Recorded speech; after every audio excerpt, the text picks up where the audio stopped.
Hello everyone, Theory Hub is back. I'm back. Today has finally arrived, the day I released the video about the game Flappy Bird. Can a game about a silly round bird have any secrets behind it? No more rambling, I know you've been waiting for this video for a long time. Welcome back, dreamers, to the Theory Hub, where we discuss things that probably won't happen. But hey, at least it's fun, right? I am Lander, and today's topic will be, is Flappy Bird actually an Egyptian god? Let's find out right away.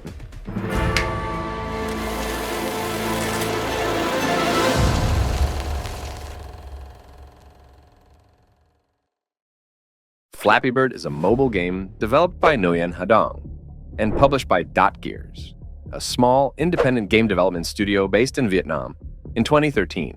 In the game, players control a bird flying through rows of green pipes without touching them. Nguyen Hadong created Flappy Bird in a few days, using a bird character he designed for a canceled game project in 2012. The fact that Flappy Bird became famous was largely thanks to the contribution of the king of YouTube, PewDiePie. After the video of the Swedish guy playing Flappy Bird, the game quickly climbed to the #1 spot on the App Store and Google Play, immediately and also quickly, caused countless people to smash their phones. Despite its success, Flappy Bird was removed from the App Store and Google Play by the author on February 10th, 2014, because the author felt the game was addictive and overly abused. The game's sudden fame and removal caused a stir in the community. Even phones pre-installed with Flappy Bird were sold online for high prices. Similar games to Flappy Bird became popular on the iTunes App Store after the game was removed. And both Apple and Google removed these games from their app stores because they were too similar to the original.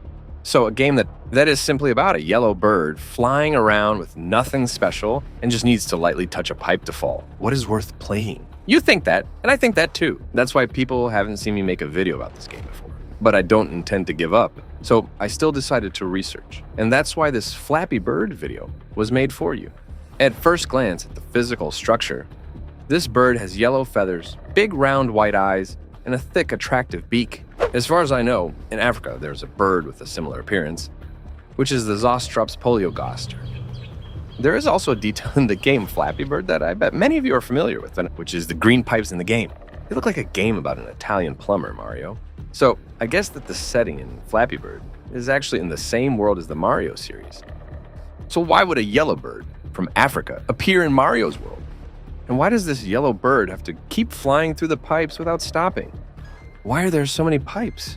Many questions are being raised, but finding the answers is not easy. First, I have to analyze one point before we get into the game's storyline hypothesis, right? First, we will analyze the legendary green pipes. Overall, these pipes are the most common transportation tool in Mario. However, these pipes do not always connect in two directions, meaning not every jump will fall into a different dimension.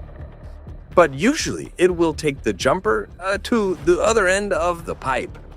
In many cases, these pipes can be used to travel long distances, while some pipes cannot carry even a strand of grass or a tamarind leaf. The size of the pipes can vary greatly. While some pipes are too narrow for humans to crawl through, others are large enough for a balloon or Bowser to pass through. They are traditionally green, but over the years, they have appeared in different colors. So we can understand that these pipes work like a teleportation portal from very close to very far. Next in the game, Super Mario Sunshine. After completing the 7 Shadow Mario missions, a mission opens at Corona Mountain. Yes, Corona Mountain. In that mission, you will see a yellow bird named Golden Bird on the top of the mountain. And when Mario gets close to it, it will fly away and start flying around our heads. Players need to shoot water at the bird until it drops the shine sprite. So let's just start with the first hypothesis. One day in real life, in sunny and windy Africa, there is a bird of the species Zostrops poliogaster, living and acting as usual. Suddenly, a green pipe-shaped space portal appears, sucking our bird in, and the other side of the portal is Mario's world. Many of you may wonder why a pipe from the game world appears in real life. As I mentioned above, these pipes can open space portals from one world to another. It's not impossible for it to connect the game world to the real world. And the place where the bird fell is the top of Corona Mountain. And because it appears in a game, every character or event has a fixed role that cannot be changed. Our bird is the same. Its role in the Mario world is to stand there and wait for the Italian plumber to come and shoot water at it, to collect the star.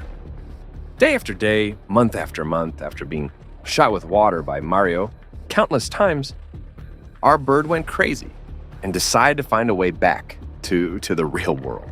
It also knows that in the Mario world, the green pipes are space portals and can travel from one world to another. But Mario's world is full of pipes. Seems to be way better than Mario. I think it's that big pipe. That big pipe must have turned me into Sonic. Always possible. But those that can teleport far cannot necessarily bring people from one world to another. So it took our bird a lot of time to find the pipe that could take it back to the modern world. In the current world, every time it moves, it has to go through a time tunnel, a space portal that works similarly. And because it's a space tunnel, it has a lot of space points. Each point is a pipe. So you see in the game Flappy Bird, there are countless green pipes like that. How wide is a space tunnel? So people have to use specialized equipment to get to the place quickly. The yellow bird has to use its small wings to fly through the space tunnel, flying from the game world to the real world. Do you know how long the bird has to fly to get home? So it keeps flying without finding an exit to return to the sunny and windy land of Africa.